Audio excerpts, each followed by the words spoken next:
everyone. Thank you very much for taking the time to join us today for our webinar, Identifying Dual Language Learners, DLL, in California State Preschool Programs, CSPP. This is part one of a three-part series. My name is Patricia Gonzalez, and I'm a Child Development Consultant with the Policy Office in the Early Education Division at the California Department of Education. I'm joined here today by my colleague, Valentina Ware, a Child Development Consultant with the Universal Pre-Kindergarten Office, also in the Early Education Division at the CDE. We have a lot of great staff with us here today to help answer your questions and support, so I would like to give a big shout out to our EED team. Virginia, Shanna, Amira, Mai, Anna, Stephen, Carly, and John, you guys are awesome. And thank you to our Multilingual Support Division, as well as Early Edge and other co-sponsors of Assembly Bill 1363 for the wonderful collaboration. Also, thank you to our wonderful American Sign Language interpreters for being here with us today. I will now hand things over to Valentina to get us started. Next slide, please. Thank you, Patricia. The agenda for today's webinar is available on this slide, where we hope to address the following topics: policy background, importance of multilingualism and cultural diversity, a video from Early Edge, our co-sponsors of Assembly Bill 1363, policy and procedure guidance, resources and supports, frequently asked questions, and practitioner perspective. We are hoping to have ample time to answer many of your questions as well. The Q&A is open, so feel free to ask anything related to the Management Bulletin 23-03, Identification of Dual Language Learners in CSPP. We will be monitoring the Q&A as we go and spend some time at the end of our presentation answering questions live as well. Next slide, please.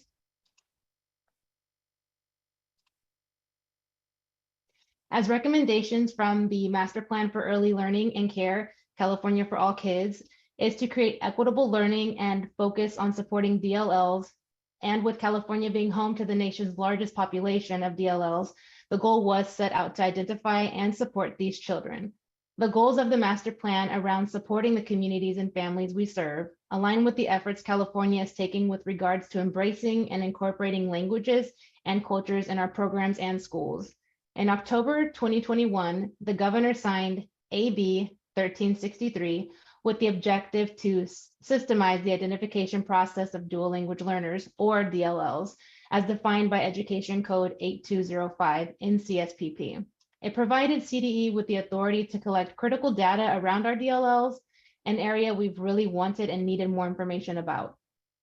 Since its passage, CDE, with support from our partners such as Early Edge, Catalyst California, First 5 California, and our Universal Pre-Kindergarten Research Design team, developed a standardized process for CSPP contractors to identify the DLLs they enroll and serve and inform future policy and program decisions. The Early Education Division, or EED, released Management Bulletin 23-03, which provides guidance to CSPP contractors regarding new requirements for identifying and collecting data on DLLs, including multilingual learners, language characteristics of preschool programs, and language composition of program staff. The intent behind AB 1363 was to identify DLLs to better understand the child's language background in order to support and strengthen their dual language development and competencies, as well as to inform program curriculum, strategies used in the learning setting, professional development, and other supports for dual language learner children. The guidance in MB 23-03, as well as the understanding that children who are DLL enter the education system with valuable linguistic and cultural backgrounds that contribute to the state's rich diversity, will make positive strides towards our contractors more effectively supporting dual language learners. Next slide, please. According to the Migration Policy Institute, 59% of California children from birth to 5 speak a language other than English in the home. Multilingualism is an asset that can and should be built upon, especially for our youngest learners. Multilingualism is associated with increased ability to concentrate, solve problems, and focus. In fact, multilingual children who are supported in both languages actually outperform their monolingual peers in literacy and math. According to the National Academies of Sciences, Engineering, and Medicine, early development of both English and the home language is critical for academic success. When a child has a strong foundation in the home language, learning English or another language is made easier. It is the intent of the CDE to provide program messages to share with parents and families on the benefits of multilingualism and why it is an asset.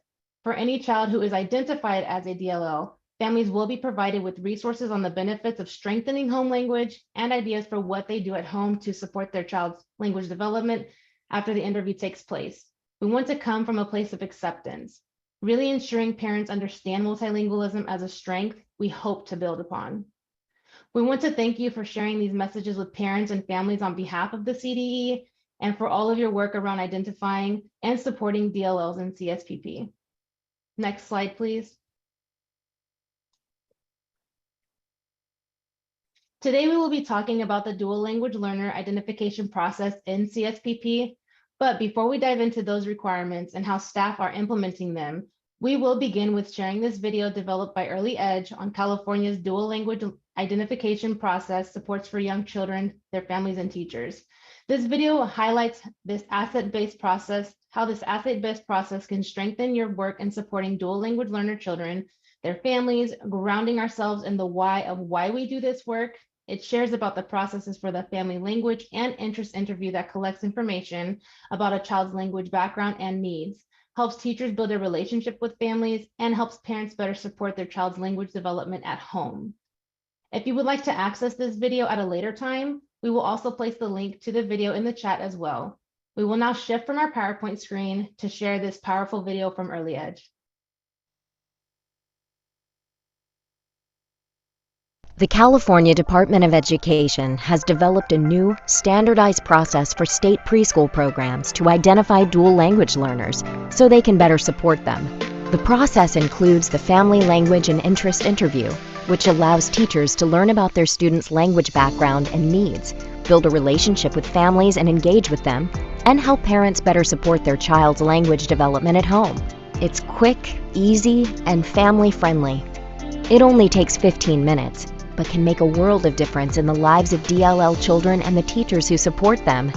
The DLL identification process really saves teachers time in the long run because it gives them this information that they can use to intentionally plan for their dual language learners in their classrooms. It really is a conversation. You get this wealth of information and knowledge from the family. They're really helping you planning around their child's language experiences to support their language development, both in home language and in English. A lot of times families say, well, you know, I want my child to learn English. However, we then share, research shows that having a strong foundation in home language supports English language acquisition. And so it's really having both. So it really supports you in not only building those relationships with families, but also supporting them in understanding the importance of bilingualism and then getting tools on how they can promote bilingualism with their child and in their family. After having this conversation with my son's preschool teacher, she was very supportive in helping him learn English, but also continuing the Spanish language. It's important for me, for my son to be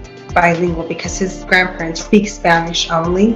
And it's important for me that my son is able to communicate with his grandparents, but I also think it's important because it is his culture and I don't want him to lose that. As an administrator, I've really seen this process benefit the teachers that we work with here in our system. Teachers express just having deeper relationships with families, being able to get to know the children better, and having that initial time to have those conversations really lends itself to that ongoing collaborative relationship as the child continues in their class.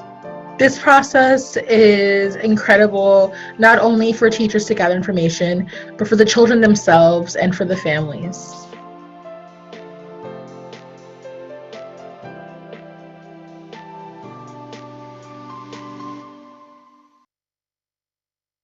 Thank you, and thank you, Valentina. Okay, now we have gotten a sense for how these tools can help us. Let's dive more into the specific requirements found in MB 23-03. Next slide, please. On March 20th, 2023, the CDE-EED revised and rescinded Management Bulletin 22-04A and released Management Bulletin 23-03. As well as the frequently asked questions document for this management bulletin and the preschool language information system, plus PLIS. This MB was revised to remove attachment C and attachment D and provide a link to the PLIS landing page. All other guidance has remained the same. While Attachment A and Attachment B were updated to reflect the new MB number, no other changes were made to these documents. Previously, the EED had released translations for the Family Language Instrument and the Family Language and Interest Interview. This link was also updated to reflect the new MB number. All new links can be found in the revised MB. For ease in determining what has been revised from MB 22-04A, all new text can be seen in bold italic font with difference marking around the additions that read begin add and end add. Any deletions can be found as bold italic font that is struck through, also with difference markings around the deletions that read begin delete and end delete. Any changes between MB 22-04 and MB 22-04A that were reflected in change formatting in MB 22-04A are now embedded within this MB. The Preschool Language Information System Data Reporting Instructions, formerly Attachment C, and the Preschool Language Information System Reporting Schedule, formerly Attachment D, will soon be found on the PLIS landing page. The link for this page can be found in MB 2303. These documents were sent via email ahead of posting, and soon these items will be posted online as well. The submission period for the optional report opened on January 1st, 2023, and remained open until March 31st, 2023. We want to thank you for your feedback on the Preschool Language Information System and adaptability during these revisions to guidance, as well as your work in identifying, reporting, and supporting DLLs in CSPP. Next slide, please.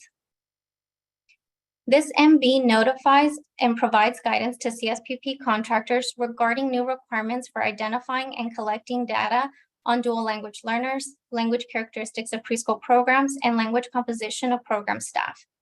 As of January 1st, 2023 and beyond, for any child enrolled, contractors must determine dual language learner status using the process described in MB 23-03. If using the Family Language Instrument, contractors must complete the instrument with the parent or guardian of each child no later than upon enrollment. If using the English Learner designation to determine dual language learner status, contractors must obtain documentation of the designation no later than the first day of attendance. Contractors must conduct the Family Language and Interest Interview for children identified as dual language learners within 30 calendar days of enrollment. Implementation of AB 321 required the Family Language Instrument be completed no later than upon enrollment beginning January 1st, 2023. Ideally, this requirement would be completed when the parent or guardian is applying so that the information on the form can be used for prioritization. Next slide, please. When determining DLL status, contractors must determine dual language learner status for every child enrolled in CSPP by one of two approaches. By either conducting the Family Language Instrument to determine dual language learner status, or by obtaining information on the child's designation as an English learner in TK or K. This approach is only possible if the child is dually enrolled in TK or kindergarten and CSPP for extended learning and care.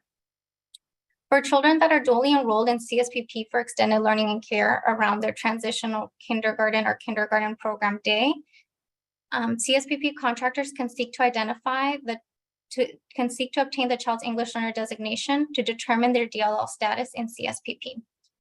This information can be obtained by either asking the families for the child's English language proficiency assessments for California Student Score Report document, or having the family sign a consent form to have the information directly shared with the contractor, or have the contractor enter into a written agreement following the Family Educational Rights and Privacy Act, FERPA guidelines, in order to share the information.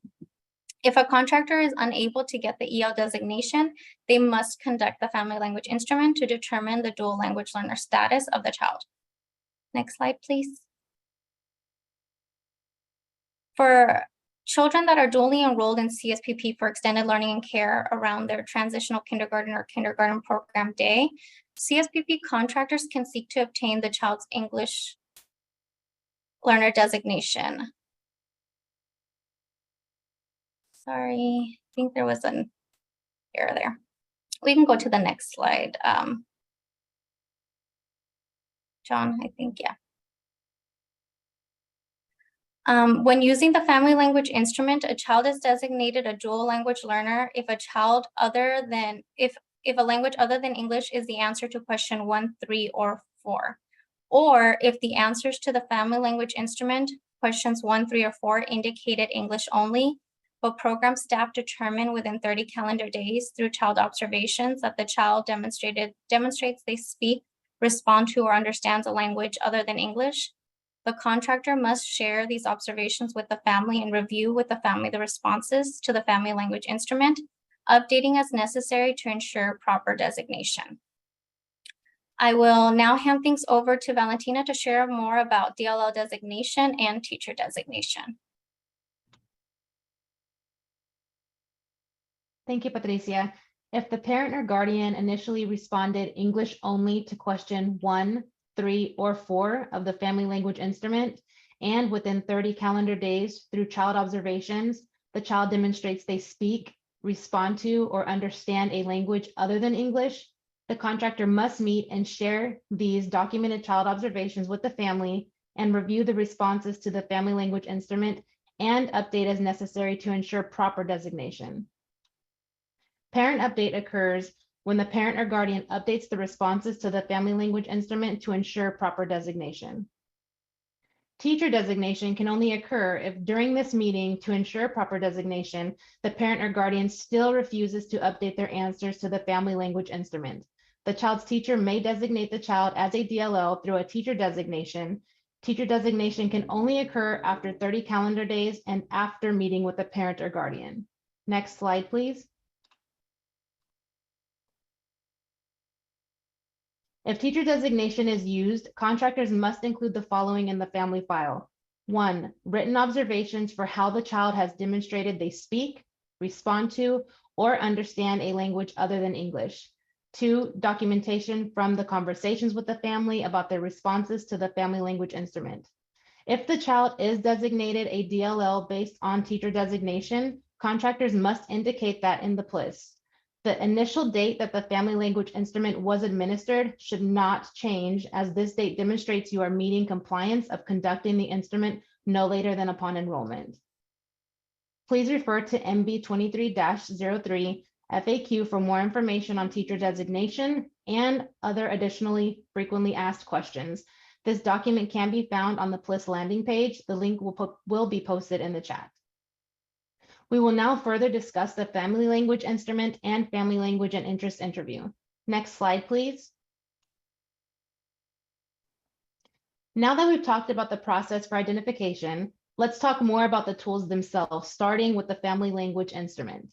CSPP contractors are required to use the family language instrument, family language and interest interview, the directives in the MB to identify dual language learners in CSPP, and report child and program data to the CDE.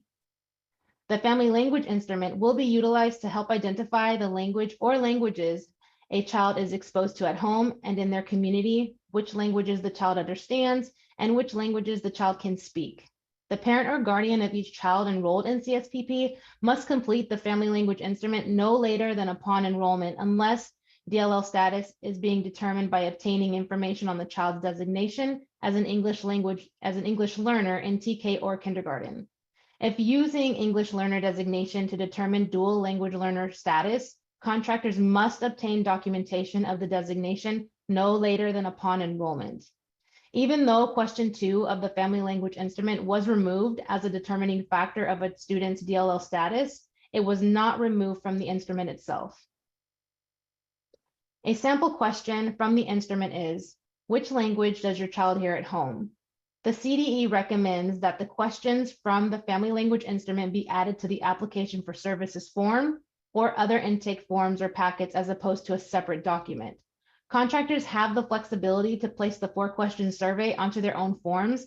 This includes adding a date or signature line. If a contractor chooses to add the family language instrument questions to existing forms, the requirement is that all 4 questions on the family language instrument are asked.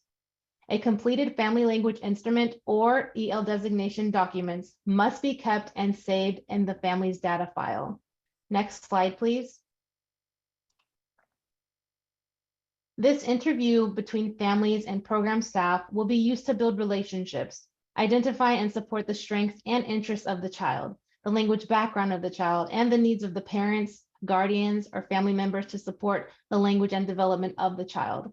The family language interest interview is only required to be completed for all children enrolled in CSPP who have been identified as a DLO. The family language and interest interview must be completed within 30 calendar days of enrollment. Families will be interviewed by the child's teacher or other designated staff. In the event that the child's teacher is not the staff conducting the interview, the designated staff tasked with conducting the interview must share the results with the child's teacher to best support the child.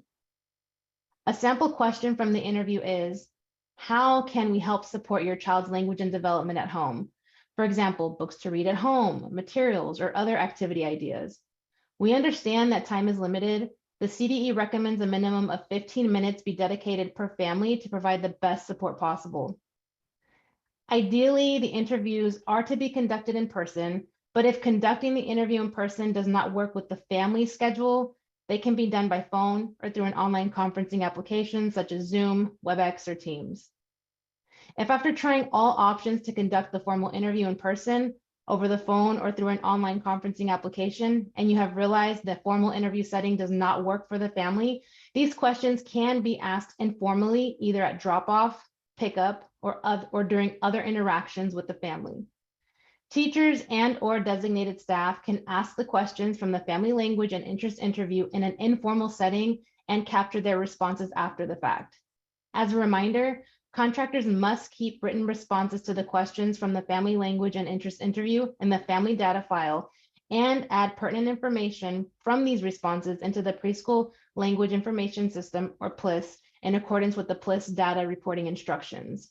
You can refer to the MB FAQ 23-03 found in the PLIS landing page for best practices that can be followed when providing the instrument and conducting the interview. Contractors have the flexibility to place the questions for the family language and interest interview onto their own forms. Notes from the family language and interest interview must be kept as part of the family data file. Next slide, please. The process of identification is beneficial for the teachers, families, and children. The family language instrument and the family language and interest interview helps contractors to support dual language learners by learning about the child's language background and needs, helping to build relationships with families, and by helping parents support their child's language development at home. To support this work, there is an increase in the dual language learner adjustment factor from 1.1 to 1.2. This means that contractors receive more funds to serve dual language learners and can use those funds to cover the costs of meeting the requirements of MB 23-03 and providing needed supports identified in the interviews. We get a lot of questions about whether this adjustment factor applies to Part Day CSPP. Unfortunately, at this time, it does not. However, in response to these concerns, the Superintendent of Public Instruction is currently sponsoring Assembly Bill 555, which, if passed by the legislature and signed by the governor, will allow for this adjustment factor to apply to both Part Day and Full Day CSPP, and will also allow contractors to claim multiple adjustment factors.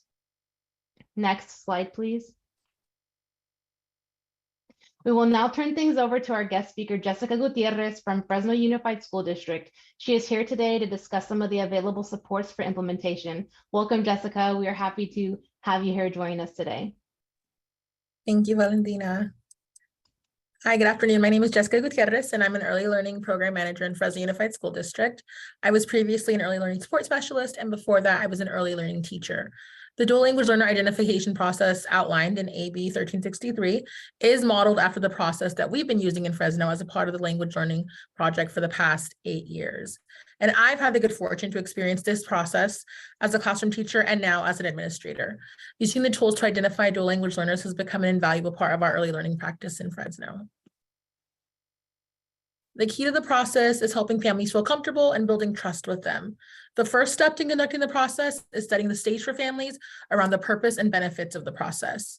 We share with families about the value of bilingualism and how this process will support us in partnering with them to support their child's home language and English development. The first step of the process, having the family complete the family language instrument, for us is done during the enrollment process with families. The family language instrument is included with our enrollment forms that families complete as part of the initial enrollment application. And our enrollment staff are prepared to share information around the purpose of the instrument and to answer any questions that families may have. There have been instances where, for various reasons, families have indicated English only on the family language instrument.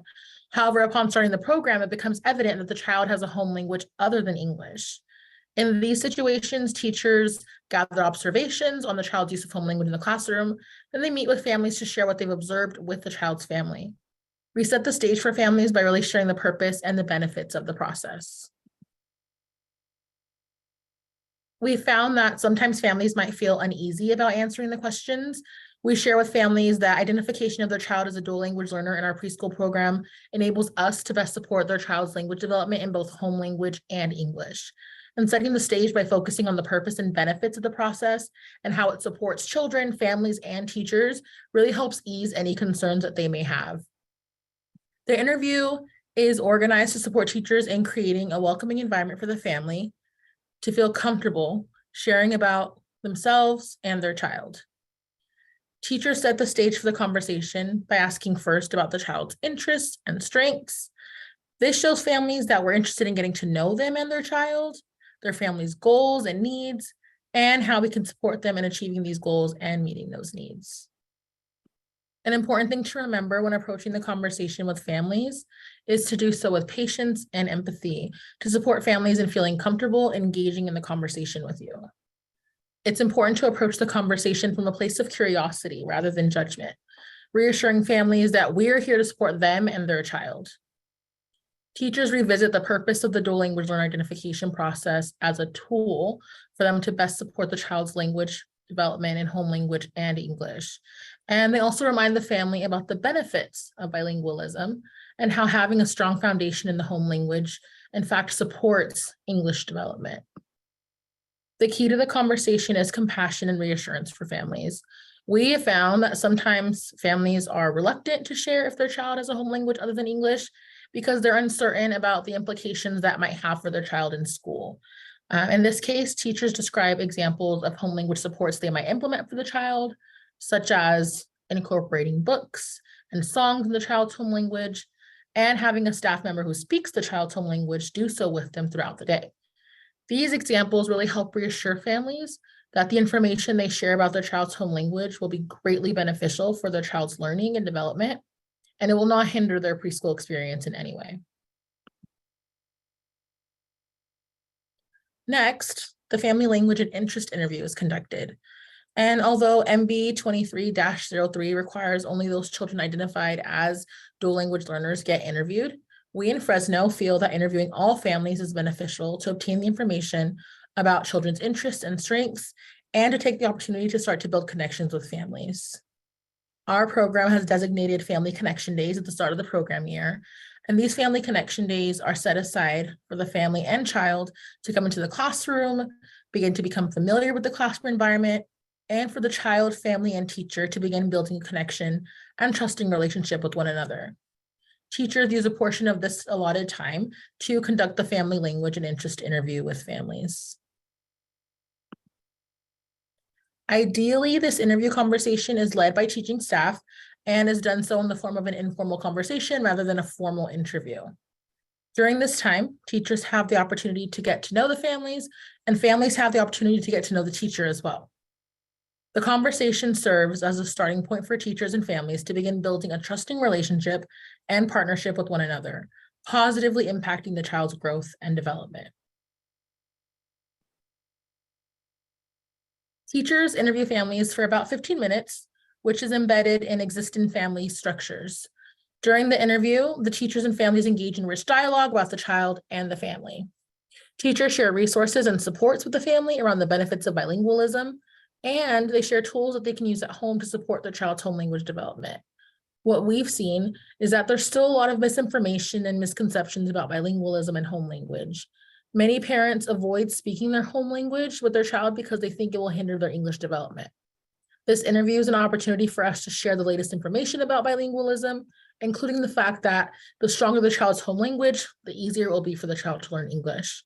We've seen countless examples of families kind of changing their habits at home after this interview and beginning to speak in their home language at home. And as a result, we see very positive changes in the child in the classroom and in their language development. This interview is a critical step in laying the foundation for the collaborative partnership between the child's home life and school life. The dual language learner identification process has greatly benefited our children, families, and teachers. Teachers learn about the child's linguistic and cultural background, and they use that information learned to personalize their planning around each child's specific language needs. Through the dual language learner identification process, teachers learn information that helps them connect with and meaningfully engage children and families in the classroom. Based on the information from the family language and interest interview, our teachers are able to plan to support children's home languages. For example, if we have an adult in the classroom who speaks the child's home language, we make sure that person speaks with the child in their home language, reads books in the child's home language, and sings in the child's home language throughout the day. If we do not have an adult in the classroom who speaks the child's home language, we invite families to come in to read stories and sing songs in their home language, or send in recordings of themselves reading and singing in their home language. One specific example that comes to mind is of a child who was at first not readily engaging in classroom activities. And after learning about the child's linguistic and cultural background through this process, the teacher intentionally incorporated books and music in the child's home language in the classroom, and they noted a great difference in the child's engagement and language development. Thank you for allowing me to share about my experience in implementing the DLL identification process. Again, being able to identify and learn more about our DLL children and families has improved our program tremendously, and it really equips us with the tools to effectively support our dual language learners' home language in English. And I anticipate that it'll be just as positive for you and your programs.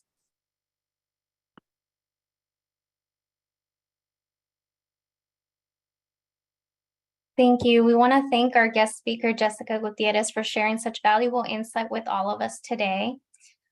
We are now going to start the frequently asked question part of our webinar. We will share a few FAQs from our FAQ document found on the PLIS landing page, which we will also now post in the chat. This document contains frequently asked questions regarding MB 23-03, the PLIS, and the PLIS report. For the first question, are programs able to use previous intake forms or packets? Contractors can put the required questions from the family language instrument on any existing forms or integrate asking the required questions into any existing process, as long as the requirements of the management bulletin are followed.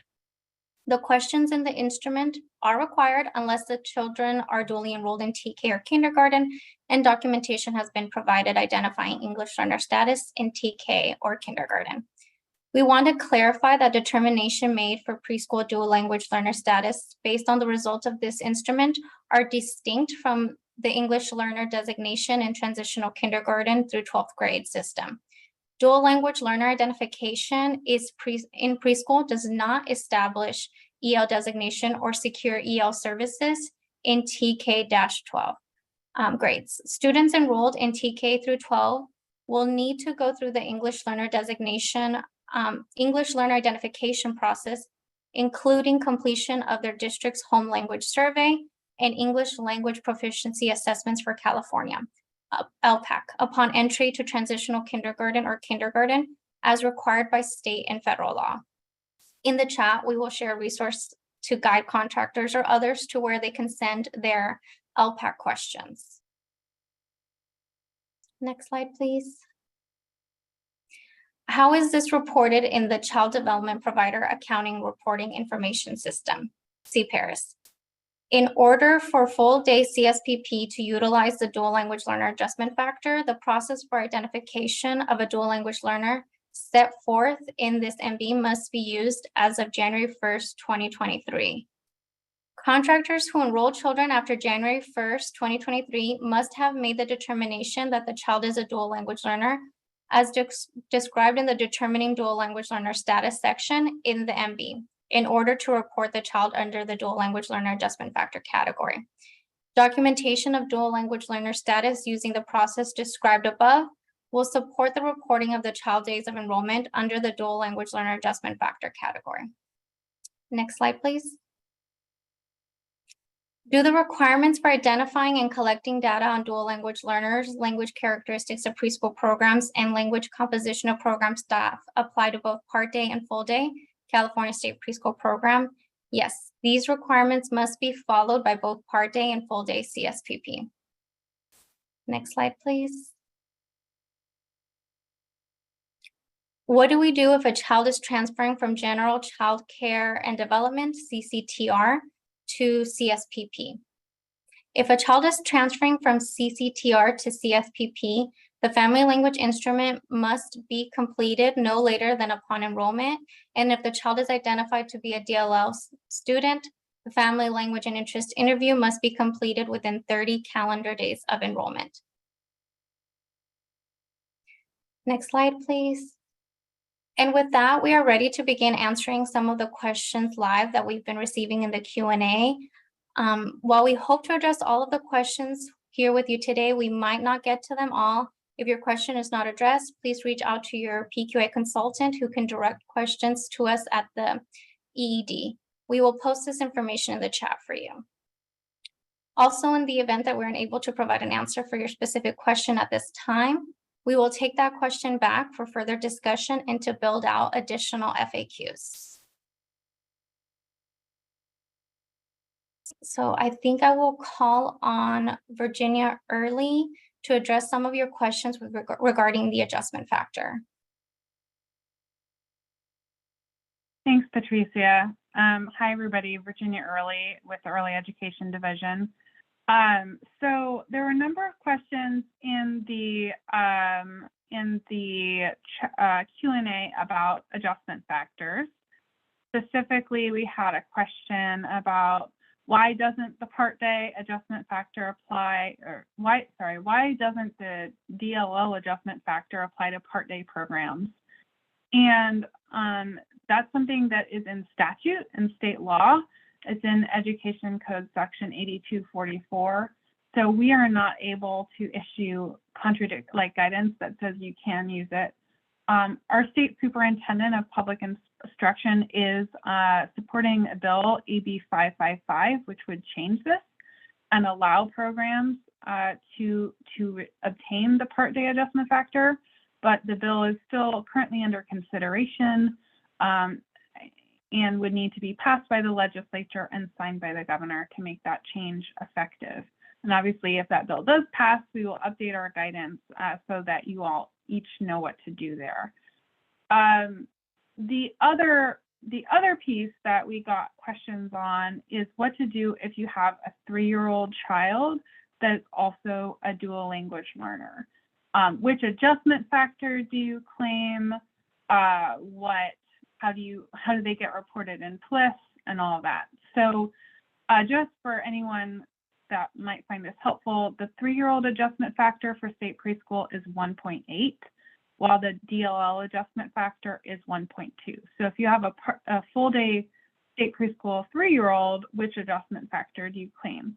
So we would encourage you to claim the 1.8 adjustment factor since it's higher, because you can only claim one. However, you still need to report to have done the whole process to identify the child as a dual language learner and report them as such into the Preschool Language Information System, or PLIS, as is specified in our Management Bulletin 2303. So PLIS, reporting a dual language learner into PLIS does not necessarily mean you're then claiming the adjustment factor for that child. It just is capturing all of the dual language learner adjustment factors you have. So if you have a 3-year-old that's a dual language learner, you would report them as a DLL into PLIS, but then you would claim the 3-year-old adjustment factor. Similarly, let's say you have a child with disabilities that's also a 3-year-old that's also a dual language learner. In that case, you would claim the child with disabilities adjustment factor because that's even higher. It's 2.44. So at this time, you can't claim, unless in very limited exception, you can't claim more than one adjustment factor unless you're dealing with the early childhood mental health adjustment factor. And that's also something that the superintendent is trying to address in AB 555. There would be changes so that you could claim multiple adjustment factors. So you could get the 3-year-old adjustment factor and the DLL adjustment factor, but that's not the law currently. And to the extent AB 555 passes, we will happily release updated guidance.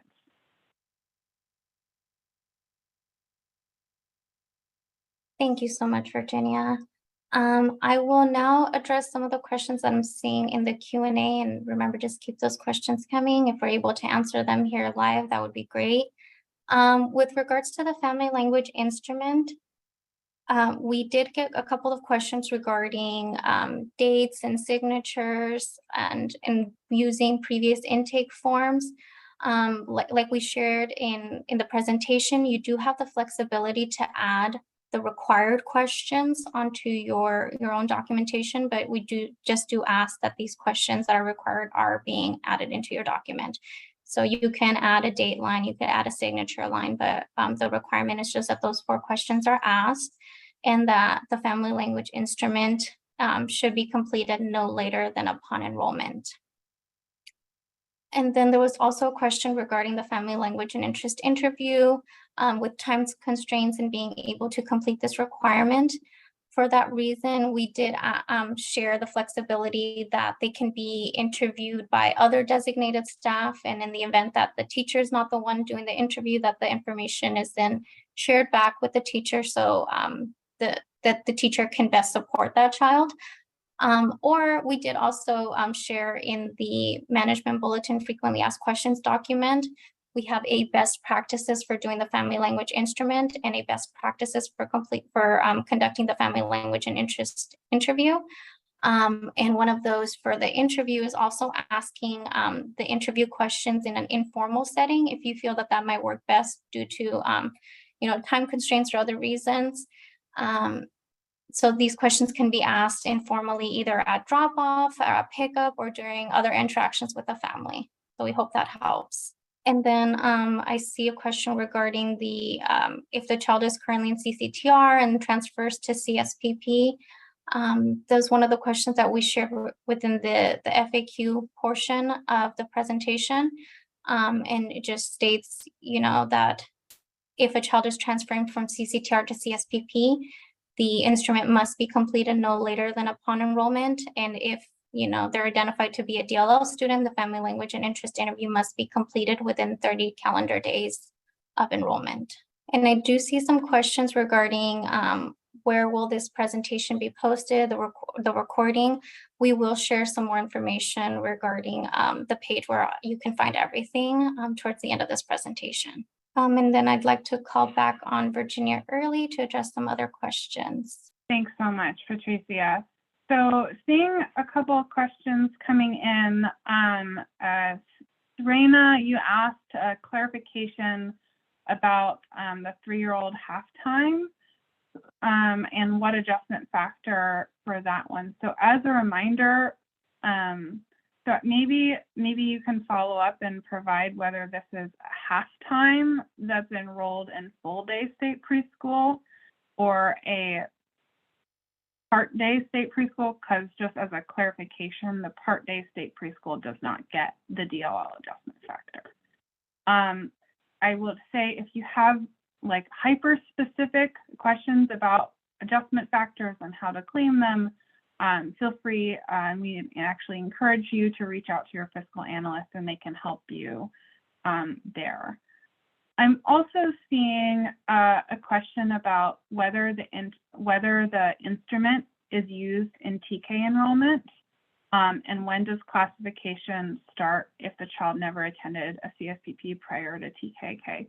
So as we shared earlier in this webinar, there is not so the processes that we're describing here are really for the California State Preschool Program. They're not going to follow the child into TKK unless the child is continuing to be enrolled in the state preschool program as sort of their extended learning and care around the TKK day. But once they enroll in TKK, there's a separate process for identification as an English learner. that follows a different process. So really this instrument and this interview is a state preschool specific process. So wanting to clarify that piece. Patricia, do you want me to keep talking, or you have other questions you want to ask the other people? I think if you had another one to do live while I look in the Q&A.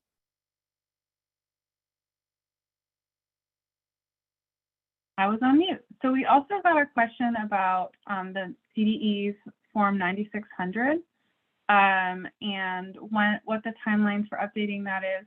So wanting to just clarify for folks that we are working on updating that. We know that many people are very interested in receiving it. But we also want to flag that this is an editable form. And we encourage you all to update the form and add anything you may need to reflect new eligibility criteria and those categories until a new version is posted. So thank you all for your patience, and wanted to just clarify for that for folks. Back to you, Patrice.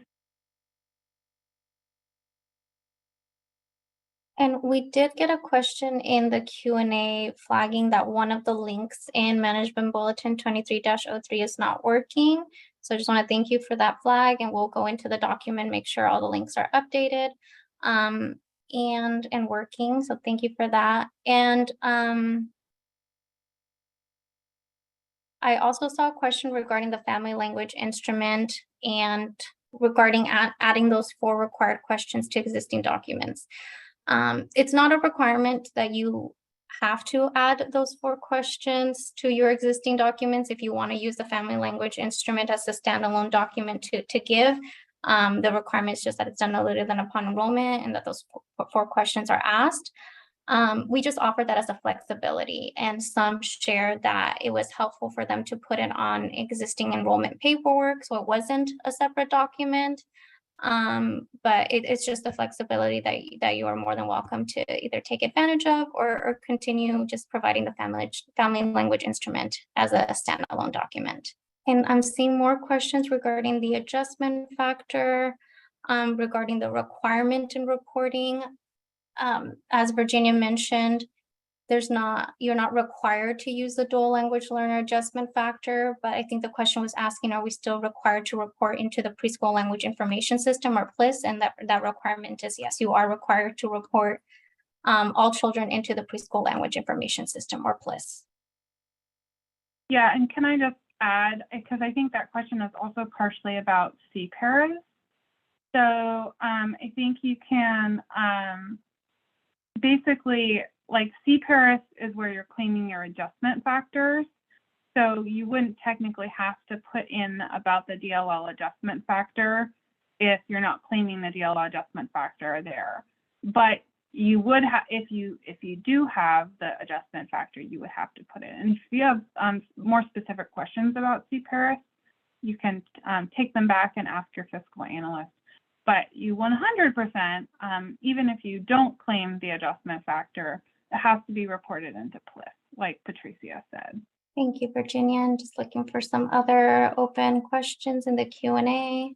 I can take the question about implementation timeline, if you want, Patricia. Yes, thank you.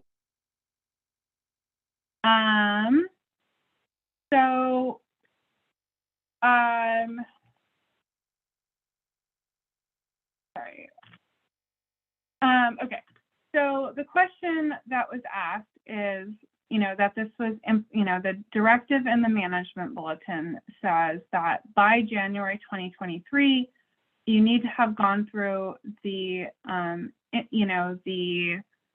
process of doing the instrument, of identifying DLLs, and then doing the interview with any identified DLLs for all children who are enrolled January 2023 and are going to continue to receive services after January 2023. I understand from this question that this contractor may not have fully been able to get through all of those, to meet that requirement essentially. And so while it is a requirement, I think that this is a specific situation where, there are a lot of policy changes that are happening, and our program quality implementation team, who have the regional consultants that do monitoring, they really see the first year of any implementation of any new program as a year for technical assistance and support. Because, even though I think we released our initial guidance on this last summer, it's a process when so many things are all changing for state preschool all at the same time. So I think that we really acknowledge that as part of our monitoring. So I would urge you, I know there's some specific questions on PLIS. We do need folks to be, doing these instruments. We're not at a spot where we really can wait for it to happen for next year. So I think the specific individual, what we would urge them to do is to reach out to their regional consultant, and if anyone else is in the same position, as well as the PLIS email box, and then we can sort of work together with you to figure out what's a workable way to help you on board and provide whatever support may be needed. So that's that one. I'm also noticing that there is a ton of questions about Head Start CSPP dual enrollment. And I think at this time, CDE does not have the statutory authority to allow for rules not to apply to CSPP. This isn't something that we've covered in our management bulletin.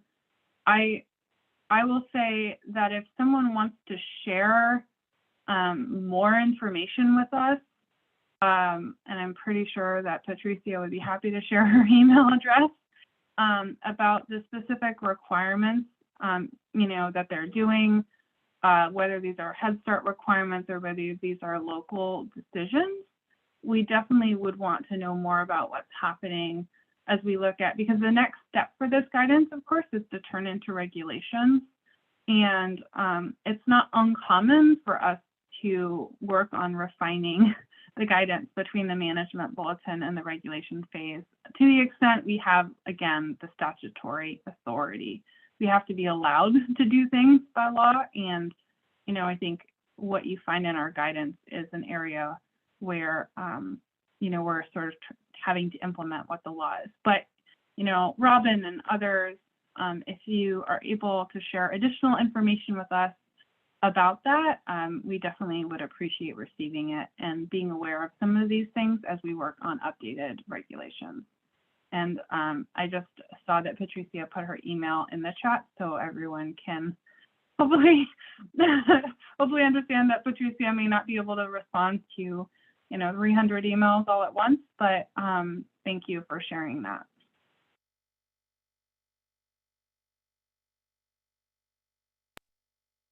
Thank you, Virginia, and thank you everyone for your questions. And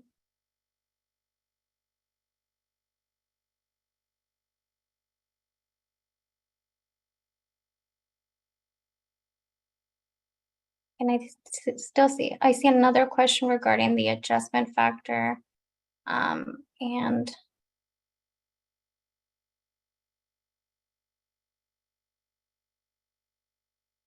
like we've mentioned, we've gotten a lot of questions about regarding the adjustment factor. And so with regards to, however, in response to a lot of these concerns, the Superintendent of Public Instruction is currently sponsoring Assembly Bill 555, which, if passed by the legislature and signed by the governor, will allow for this adjustment factor to apply to both part-day and full-day CSPP, and will also allow contractors to claim multiple adjustment factors. Because I know I saw the question was regarding, claiming either a 3-year-old or dual language learner. So thank you for that question. And let me just add, just to clarify it again, I think in this specific example, we had a situation where the child is 3, has a disability, and is also a dual language learner. So in that case, you would pick whichever of those 3 adjustment factors is the highest, and that was the one that you would claim for. at this time, and we're all hoping that AB 555 passes and you'll be able to claim more than one.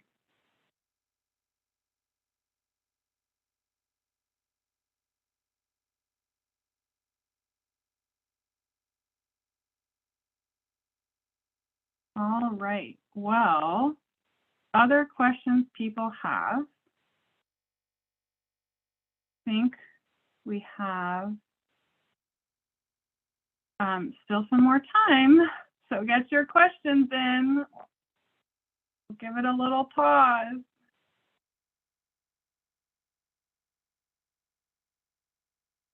Jessica, is there anything you want to put? We can put you on the spot. Is there anything else you want to add from Fresno's experience?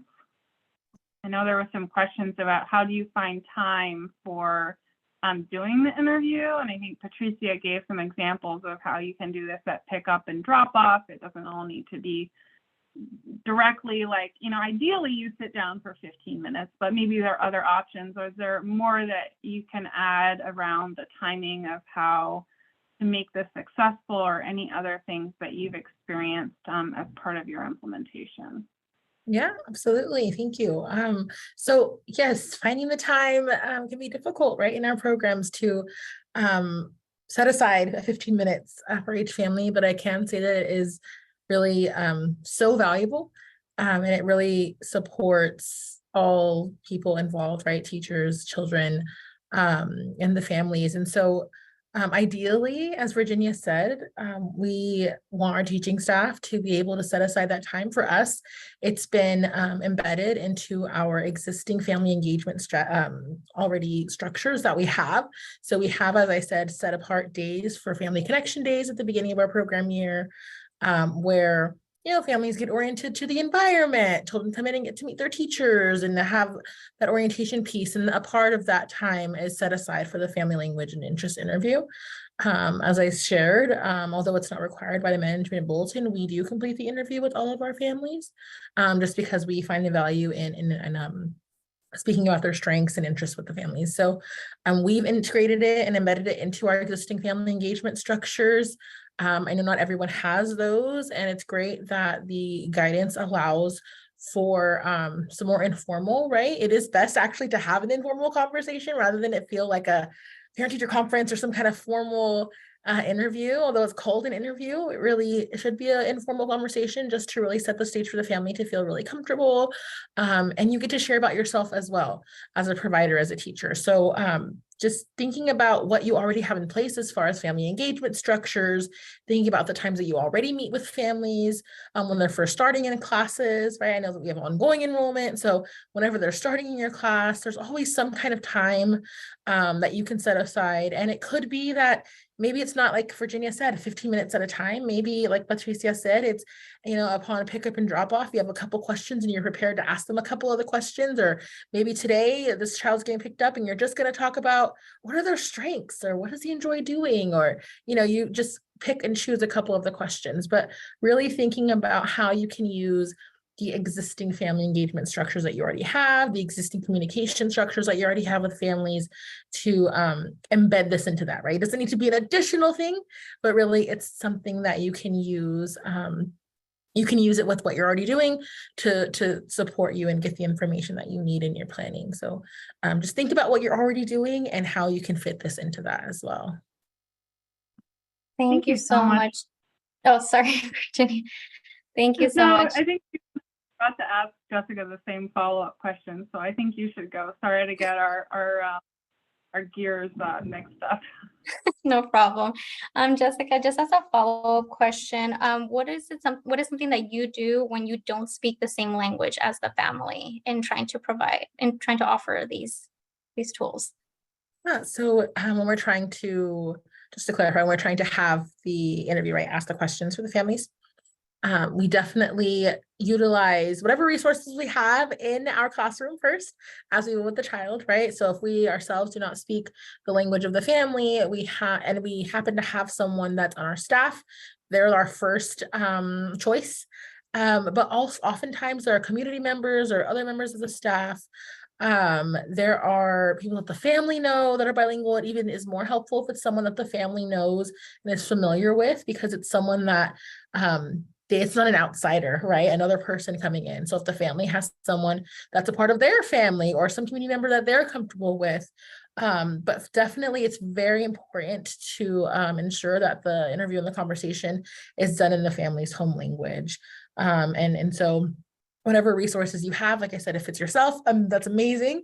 If you have other staff available, community members, really we rely on a lot for interpretation, but even the families are the greatest resource, because a lot of times they already have someone that they trust that can come in and support with that language interpretation. So think about your resources and use them. Thank you so much, Jessica. And I do want to address one question live that we got in the chat regarding just what are the required questions and what's required to go into PLIS. I think somebody asked, that they added a question to the family language instrument to get the responses that they needed to put into PLIS, and just wanted to clarify that the responses that you will need to put into PLIS, you will get those from the family language and interest interview. So for example, if you go into the Management Bulletin 23-03 frequently asked questions, there's a breakdown of what is required to be reported into PLIS for dual language learners and then for all children enrolled. So for child most used language, that would actually be question 6 of the family language and interest interview. For child home language, that would be question 4 of the family language and interest interview. Written communication preference would be question 7 of the family language and interest interview, and verbal communication would be question 8 of the family language and interest interview. The purpose of the family language instrument is to make that DLL determination. And from the family language and interest interview, you will get all of the information that you need to report into the Preschool Language Information System, or PLIS. And also wanted to share that previously, contractors determined if a child was a dual language learner if a language other than English was the answer to any of the questions of the family language instrument. However, since with the revisions of guidance, we removed question 2 as determining dual language learner status.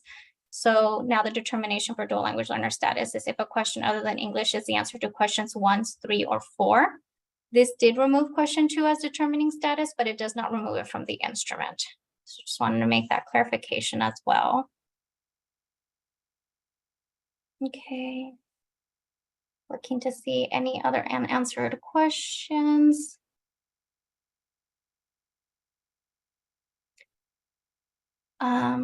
Just more clarification regarding like how do you identify a child as a dual language learner? Again, if a language other than English is the answer to questions 1, 3, or 4 is what you would use to determine if a child is a dual language learner. If a child is not a dual language learner, do we need to enter parents' preferred language of communication? Again, I think it's question 19 in the frequently asked questions document. It has a table that shows what needs to be entered if the child is a dual language learner and for all children. So it's not a required to enter that for a child that's not a dual language learner, but it's optional for you to enter that information. And then some wanted further clarification on teacher designation. Can you elaborate more on the further clarification? Just quickly want to share that teacher designation can only occur after 30 calendar days and after meeting with the parent or guardian. So if teacher designation is being used, you must put the following in the family file, and that would be the written observations for how the child has demonstrated they speak, respond to, or understand a language other than English, and documentation from the conversation with the family about their responses to the family language instrument. And then if you do if you use teacher designation, you must add that information into the Preschool Language Information System, or PLIS. And to get more information on teacher designation, there's also a designated frequently asked question on that. And if you need more clarification, please add that in the Q&A. Some are sharing that they do the family language instrument at enrollment, just again, reiterating the requirement that it's to be done no later than upon enrollment, and then for the EL designation to get that EL designation or status no later than the first day of attendance. Okay, and then I will look to see if Virginia has any other questions. Yeah, thanks, Patricia, and thank you all for sending us all these questions. It's great to be able to be with you today and talk about this. So we got a question about from Bellatrice, and I hope I'm pronouncing your name right, asking, what if they answer all English to the interview questions? So as a reminder, if now you might be like Fresno and decide to do the interview with everyone, but that's not the requirement. The requirement is that the interview happen with anybody that you have designated as a dual language learner. And the questions in the interview are things like, you know, what are your child's interests and favorite activities? What are some strengths in your child we can build on? How can we help support your child's language and development? And what languages does your child speak the most at home? What languages does the child speak with their family? And what language does the child speak overall? As well as some other questions around how do you want to receive written communication and verbal communication. So as you can see from this interview, not every question is about language, which is why I think one of the reasons why Fresno has decided to do the interview with everyone. But let's say, I think hypothetically, that in this situation, the parents have responded like for question 5 and 6 that, you know, the child only speaks English with their siblings, grandparents, or other family members. But maybe there is a family friend they spend half of their week with that is speaking to them in another English language other than English, and they're communicating in that language. So that's where they would have been flagged for you through the instrument as, you know, understanding a language other than English. So it's not necessarily the case if a child, you know, it is theoretically possible to get answers to the interview that say English only, when in fact the child understands other languages other than English. So just wanting to flag that does not mean they're not a dual language learner. It's really just flagging that, you know, maybe they're more comfortable with English than somebody else that would not be saying English, but that they also are developing multiple languages because, you know, maybe they actually, you know, maybe they are understanding of another language and they can speak another language. So I hope that helped. I think it's pretty complex. So a lot of different iterations of this, obviously. So I think by getting all your questions, we can help provide the best guidance. We also have a question about, we also got a question that some people are watching this but aren't able to fully hear all the audio, and so they're monitoring the Q&A, and so when we say that we've answered something live, they miss it. Obviously, me telling this won't help these people, although I did put it in chat, but just to be really clear, we are recording this webinar and we will be posting a recording of this webinar. So, and we also want to flag that we are doing a whole webinar on the preschool language information system, and we'll put the date and the information about that in the chat, so you can copy it and save it to your calendars. So just wanting to flag that we're going to go deep into PLIS in the next webinar. We're going to go through PLIS frequent errors and talk folks through those. We're going to talk about all the frequently asked questions for PLIS. Obviously, we're answering some of them today as well, but really want folks to understand that we're going to go deep into that, and that this is not your only opportunity to ask those questions in a webinar setting. And then I see another question about how do you claim a bilingual child who is part-day special education and goes to CSPP full day? I think this isn't, I think we have some questions. I don't know, Maura, if you're still on, but I think if what you're asking about, like, you can't be enrolled in part-day state preschool and full-day state preschool at the same time. You're in one of them or the other of them. So wondering, let's say you're in a special day class for preschool that's not state preschool, and then you go into full day. You could claim the adjustment factor when you're in full day. Although this may be a hyper-specific example that you'd want to be in touch with your program quality implementation folk about. Other questions, keep them coming. I know you all have them, and we are all yours for the next. I mean, we're always all yours because we work for all of you. That's why you motivate us to get up every day and come do this work. But we do have 15 more minutes dedicated to answering any questions you have. So we're very happy to take any questions you have. We can also want to share things in the Q&A about how you're doing things. And then we can sort of say thank you for sharing so other people can see them. Certainly happy to accept any of that so you all can learn from each other a little bit. Can't say this has ever happened where we've been on a webinar and run out of questions. It must mean we're really effective communicators and you all really understand the material, right? Thank you, Virginia. And I definitely want to appreciate the feedback that we've been getting in the Q&A. I know Virginia just touched on this, like the clarifying question regarding using the instrument and using the family language and interest interview to supplement what needs to be reported into the PLIS. So regarding to identify a child as a dual language learner, you use the family language instrument, and that is to be completed no later than upon enrollment.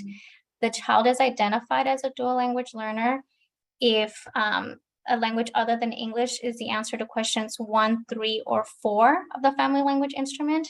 And then if the child is identified as a dual language learner, that then prompts that within 30 calendar days, you conduct the family language and interest interview only for those children that are identified as dual language learners as mandated in guidance, as required in guidance.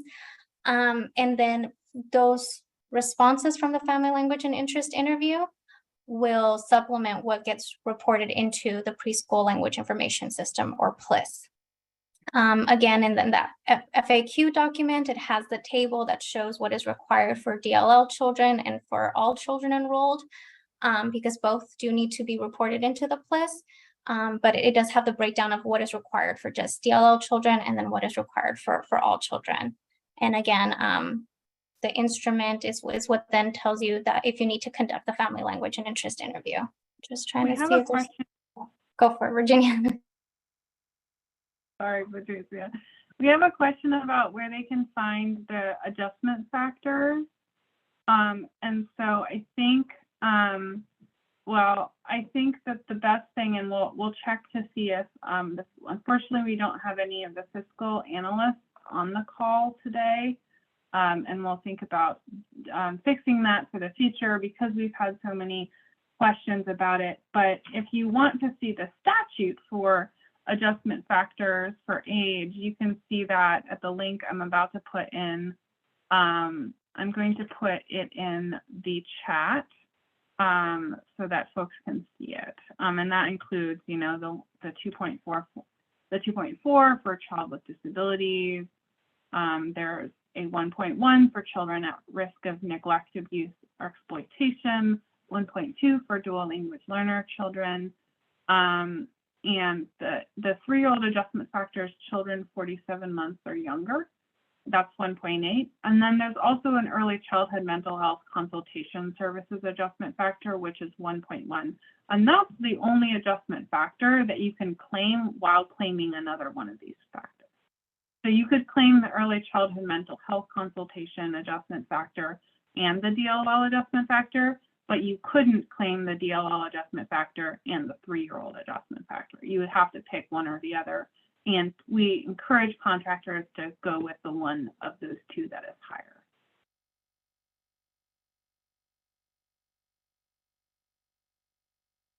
All right. Keep your questions coming. We are here.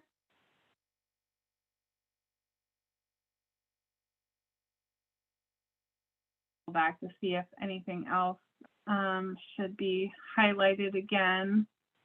Some people were asking where they could get the video that we shared on the webinar, so just pasting that in the chat so folks can see it. I know it will be featured on our DLL resources at some point. It may be there already, as that page is still in development. And I think, are you seeing anything else, Patricia, we should circle back on? Not at the moment. No, I'm not.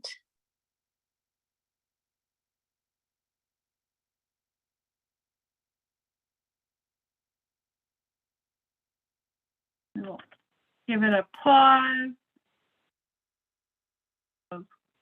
Fingers on the keyboard if you have it. And again, just a reminder, I did put my email in the chat, so if maybe any questions come in after the fact, you're more than welcome to send those to me. I think now what I will do is just hand things over to Valentina, and I just want to, again, thank you all so much for the great feedback that we've been receiving and the wonderful questions. Next slide, please. Thank you, Patricia. Well, we want to once again thank you all for your time today. As a reminder, this is part 1 of a 3-part series. On this slide, we have included information for our upcoming webinars in the series. Please join us for part 2 of our Dual Language Learner Support webinar on May 16th, 2023. This webinar will cover data reporting, dual language learners in California state preschool programs, and all things PLIS. Please make sure you and others you want to attend are signed up for our email distribution list. We will put more information on this in the chat. Next slide, please. We want to close today with a quote from psycholinguist Frank Smith. 1 language sets you in a corridor for life. 2 languages open every door along the way. We also wanted to share that we are working on a DLL support webpage. More information on this will be forthcoming. We will email that link out to our distribution list when it is available. We will post today's recording and PowerPoint on this webpage. There will be additional resource slides added at the end of this PowerPoint, which will include important links. These links have been shared throughout this presentation and in the chat, but we wanted them handy for you in this presentation. Thank you again, everyone, for joining us today. We appreciate all that you do for CSPP, and we want to especially thank you for taking the time today to learn more. Sorry, Valentina, we're just going to revert back to the previous slide to be able to present on that, and then we will do the final closing. Sorry. All right, no worries. So I think for this one, we just wanted to make sure that we had fully captured that, part 2 webinar is, coming up May 16th, as Valentina mentioned, from 3 to 4:30 p.m. But then we're also having a 3rd webinar on supporting dual language learners in California state preschool programs, and that's June 13th, 2023, from 3 to 4:30. So we're really excited about both of these opportunities to really go a lot deeper into this content area with you all, and we hope to see both of you, all of you at those webinars. So sorry, Valentina, we just really wanted to, we're so excited about both of these webinars. We just wanted to make sure that we were making sure for folks that aren't able to see the slides that they could come. So we'll turn it back out to you to close again. No worries, I am flexible. All right, so we're gonna go ahead and close us back out. And let's see, where did I leave off on? again, so I was telling everyone, thank you. Thank you again, everyone, for joining us today. We really appreciate all that you do for us, CSPP, and we want to especially thank you for taking the time today to learn more about identifying DLLs and CSPP. We want to wish everyone a good evening. Good evening, everyone.